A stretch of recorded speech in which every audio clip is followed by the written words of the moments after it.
Карачаево-Балкарский аланский народ проживает в двух регионах России – Карачаево-Черкесии и Кабардино-Балкарии. Общая численность около 350 тысяч человек. Говорят на одном из тюркских языков, а значит, в целом могут понять еще 28 народов России. Карачаево-балкарцы – народ воинов и ученых, поэтов и спортсменов. На сегодняшний день они первые в России по числу людей с высшим образованием на душу населения. Эльбрус – самая высокая точка Европы и России, окрестности которого являются историческим местом проживания народа. Название горы переводится как «страна барсов». Раньше там обитали эти прекрасные животные. Но этот край удивит вас не только крутыми вершинами, но и множеством бурных рек, водопадов и высокогорных озер. Их количество здесь исчисляется сотнями.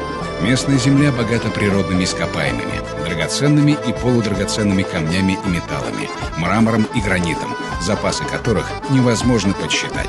Одним из традиционных видов ремесла у карачаевцев и балкарцев является вязание. Сегодня то, что делают мастерицы и производят на местных фабриках, одевает более 40% россиян. Изделия из войлока пользуются популярностью не только на Кавказе, но и далеко за пределами России.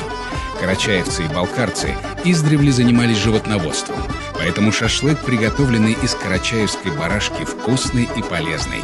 А если его запить айраном, замешанным на местной минеральной воде, то здоровье на долгие годы обеспечено. Лошади карачаевской породы, благодаря своей выносливости, вместе с пограничниками охраняют границы нашей Родины. Карачаево-Балкария – это еще место для всесезонного туризма.